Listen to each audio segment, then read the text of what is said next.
Last lecture में हमने discuss किया था रिएक्टेंस मॉड्यूलेटर के बारे में, और हमने वहाँ पर देखा था कि जो हमारा रिएक्टेंस था वो फ्रीक्वेंसी पर डिपेंड कर रहा था। तो यहाँ पर रिएक्टेंस मॉड्यूलेटर के केस में प्रॉब्लम क्या आती है कि जो हमारा फ्रीक्वेंसी होता है, फ्रीक्वेंसी स्टेबिलिटी यहाँ पर बहुत पुअर होती है। मतलब कि रिएक्टेंस मॉड्यूलेटर के केस में हमने एलसी ऑसिलेटर को as a voltage control oscillator use किया था। तो जो वो वीसीओ था या फिर वो जो वोल्टेज कंट्रोल ऑसिलेटर था, मतलब एलसी टैंक सर्किट जो आपने यूज़ किया था, वो उसकी जो फ्रीक्वेंसी स्टेबिलिटी थी बहुत ही पुअर थी। तो हम ब्रॉडकास्टिंग के लिए रिएक्टेंस मॉड्यूलेटर का यूज़ नहीं कर सकते थे। दैट मीन्स कि हम direct method of FM generation broadcasting के लिए यूज़ नहीं कर सकते हैं। तो अगर हम चाहते हैं कि हमें ब्रॉडकास्टिंग करनी है, हम कम्युनिकेशन करना चाहते हैं एफएम से with the help of direct method, मतलब कि रिएक्टेंस मॉड्यूलेटर का यूज़ करके हम कम्युनिकेशन पॉसिबल चाहते हैं, तो उसके लिए बहुत ही ज़रूरी है कि फ्रीक्वेंसी स्टेबल हो। अगर फ्रीक्वेंसी स्टेबल नहीं होगी तो कोई फ़ायदा नहीं होता है कम्युनिकेशन करने का। मतलब ब्रॉडकास्टिंग तो आप कर ही नहीं पाओगे जब फ्रीक्वेंसी में इतना वेरिएशन होता रहेगा। तो उसके लिए हमें सबसे पहले क्या करना पड़ेगा, फ्रीक्वेंसी को स्टेबल करना पड़ेगा। और कंडीशन ये है कि हम रिएक्टेंस मॉड्यूलेटर यूज़ करना चाहते हैं, मतलब कि हम डायरेक्ट मेथड का ही यूज़ करना चाहते हैं और हम चाह रहे हैं। तो डायरेक्ट मेथड में प्रॉब्लम क्या थी कि फ्रीक्वेंसी स्टेबल नहीं थी। जो फ्रीक्वेंसी स्टेबिलिटी थी बहुत ही पुअर थी एलसी टैंक सर्किट का, या फिर जो भी हम वोल्टेज कंट्रोल ऑसिलेटर यूज़ कर रहे थे वहाँ पर उनकी फ्रीक्वेंसी स्टेबिलिटी बहुत ही पुअर थी। तो फ्रीक्वेंसी स्टेबिलिटी को इम्प्रूव करना पड़ेगा हमें अगर हम ब्रॉडकास्टिंग चाह रहे हैं। तो अगर हम चाह रहे हैं कि हमारा जो कम्युनिकेशन है वो कम्युनिकेशन पॉसिबल हो रिएक्टेंस मॉड्यूलेटर के हेल्प से, तो हमें उसकी फ्रीक्वेंसी स्टेबिलिटी को इम्प्रूव करना होगा। तो फ्रीक्वेंसी स्टेबिलिटी को इम्प्रूव करेंगे तभी हम ब्रॉडकास्टिंग के लिए एफएम डायरेक्ट मेथड का यूज़ कर सकते हैं।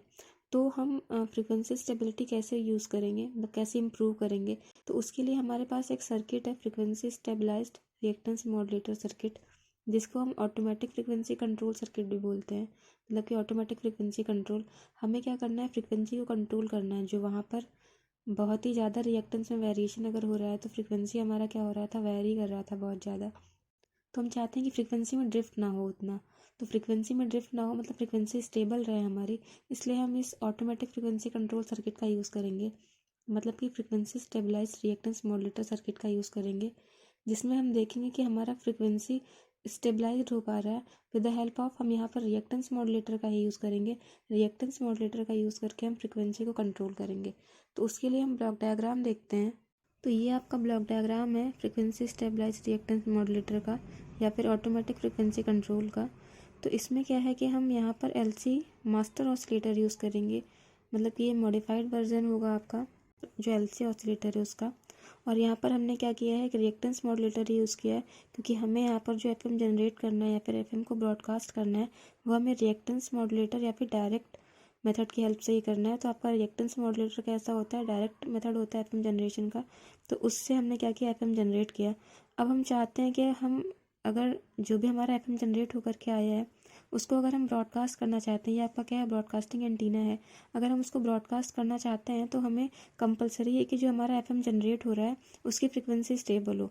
लेकिन जो रिएक्टेंस मॉड्यूलेटर आपको आउटपुट देता है, जो एफएम जनरेट करके देता है, वो एफएम कैसा होता है, वो उसकी फ्रिक्वेंसी स्टेबल नहीं होती है। तो फ्रिक्वेंसी स्टेबल करने के लिए हम यहाँ पर ही सर्किटरी यूज़ करेंगे।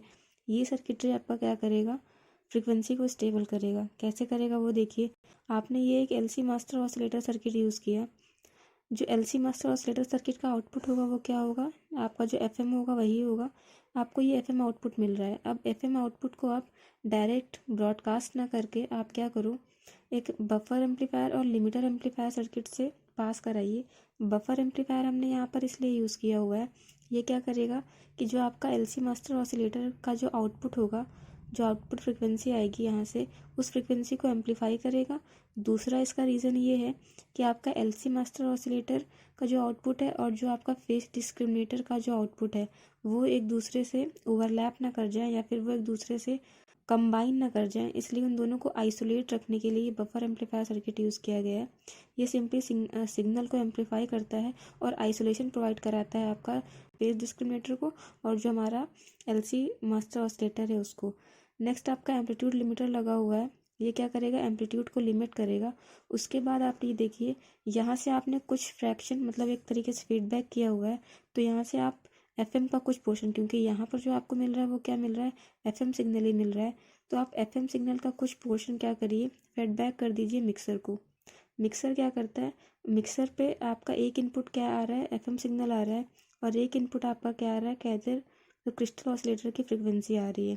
तो अगर आप कह रहे हैं कि ये जो आपका एफएम सिग्नल आ रहा है और जो क्रिस्टल ऑसिलेटर की फ्रिक्वेंसी आ रही है, तो अगर आप कह रहे हैं कि जो आपका मिक्सर पे जो सिग्नल आ रहा है उसकी फ्रिक्वेंसी अगर आप एफ एस मान लीजिए, और जो क्रिस्टल ऑसिलेटर की जो फ्रिक्वेंसी आपको आ रही है यहाँ पर मिक्सर के एक इनपुट पर, इसको अगर आप एफ नॉट मान लेते हैं, तो मिक्सर क्या करेगा, सिंपल इन दोनों फ्रिक्वेंसीज को मिक्स करके आपको दे देगा।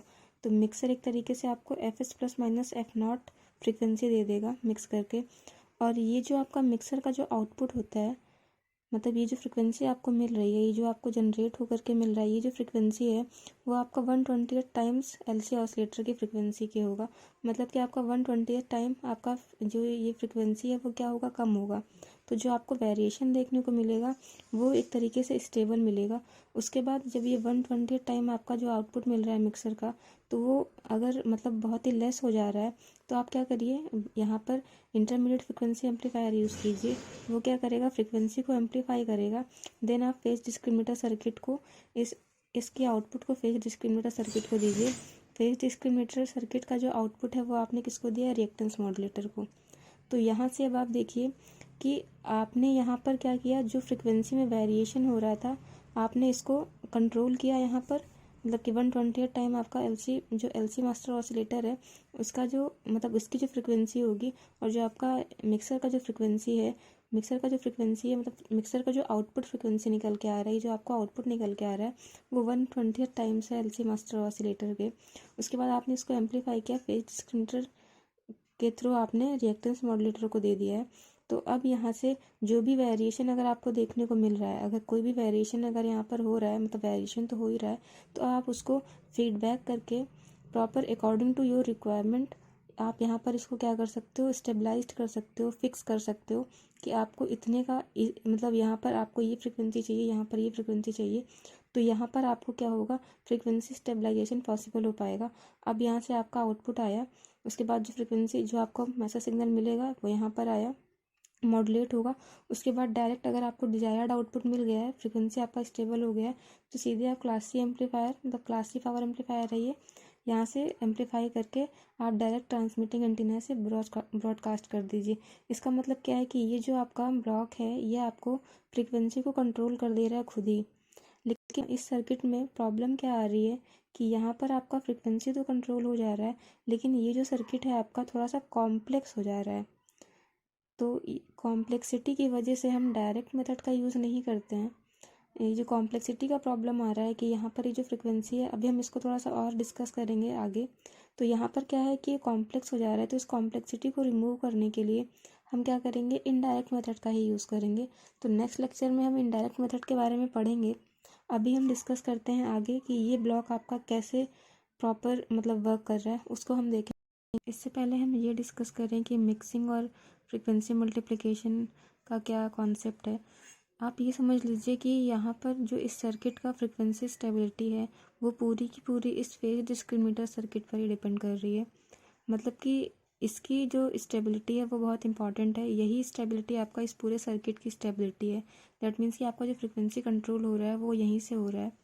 मतलब कि जो आपका डिस्क्रिमिनेटर सर्किट है इसकी फ्रिक्वेंसी को ऐसा ट्यून किया जाएगा, ट्यून का मतलब होता है कि ऐसा मैच किया जाएगा कि आपका जो मिक्सर का जो आउटपुट निकल रहा है वो क्या निकल रहा है, 1/20 टाइम्स है आपका एलसी मास्टर ऑसिलेटर के फ्रिक्वेंसी से। तो इसकी जो फ्रिक्वेंसी होनी चाहिए वो उसी तरीके से मैच करनी चाहिए कि अगर आपका आउटपुट में जो फ्रिक्वेंसी मिल रहा है 1/20 टाइम्स मिल रहा है, तो यहाँ पर इसकी भी फ्रिक्वेंसी 1/20 टाइम्स ही होनी चाहिए, जिससे कि ये दोनों फ्रिक्वेंसी क्या करें, मैच कर सकें, और आपका जो वेरिएशन है या फिर जो ड्रिफ्ट है वो एक तरीके से कंट्रोल किया जा सके। तो यहाँ पर इन दोनों ब्लॉक्स का ट्यूनिंग जो है, मतलब कि जो मैचिंग है एक तरीके से कह सकते हैं, वो मैचिंग 1/20 टाइम्स के अकॉर्डिंग ही होना चाहिए कि अगर जितना इसका है उतना ही इसका रहे। अदरवाइज मैचिंग नहीं होगा, और मैचिंग नहीं होगा तो फ्रिक्वेंसी स्टेबल नहीं हो पाएगा। क्योंकि यहाँ पे जितना आपका ये आउटपुट है, इसका आउटपुट है, उसके अकॉर्डिंग आपका इसका जो आउटपुट, जितने टाइम्स आउटपुट आपका कम हो रहा है, जितने टाइम्स आपका आउटपुट ज़्यादा हो रहा है मिक्सर का आउटपुट, तो उतनी ही फ्रिक्वेंसी से आपका जो ये डिस्क्रिमिनेटर सर्किट है उतनी फ्रिक्वेंसी से आपका ज़्यादा या कम होना चाहिए। एक तरीके से हम जैसे कि बीजेटी या फिर फेट के केस में कहते हैं, जब हम multi stage amplifier circuits use करते हैं तो हम कहते हैं कि हमारा जो पहला स्टेज है और दूसरा स्टेज है उनको कनेक्ट करने के लिए हमें इम्पिडेंस मैचिंग हमारे पास होनी चाहिए, अदरवाइज लोडिंग इफेक्ट आ जाएगा।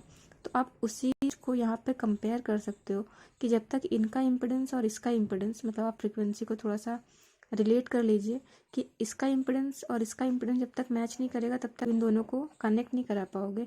तो यहाँ पर जितना फ्रिक्वेंसी आपका रहेगा, चाहे 120 टाइम्स कम हो या 120 टाइम्स ज़्यादा हो, उसी के अकॉर्डिंग आपका इसका भी वही फ्रिक्वेंसी होना चाहिए कि ट्यूनिंग आपका पॉसिबल हो पाए। जैसे हम वहाँ पर मैचिंग की बात करते हैं एनालॉग के केस में, तो यहाँ पर हम ट्यूनिंग की बात करते हैं। जब हम लोग कम्युनिकेशन में बात करते हैं तो मैचिंग यहाँ पर ट्यूनिंग की सिमिलर वर्ड है, ट्यूनिंग। तो यहाँ पर एफएम के केस में हमारा ट्यूनिंग होता है। तो इसका फ्रिक्वेंसी और इसका फ्रिक्वेंसी आपका क्या होना चाहिए, सिमिलर होना चाहिए, तभी आपका मैचिंग पॉसिबल हो पाएगा और उसी के अकॉर्डिंग आपका फ्रिक्वेंसी स्टेबल गेन हो पाएगी। अब हम नेक्स्ट डिस्कस करेंगे कि मिक्सिंग और फ्रिक्वेंसी मल्टीप्लिकेशन क्या होता है।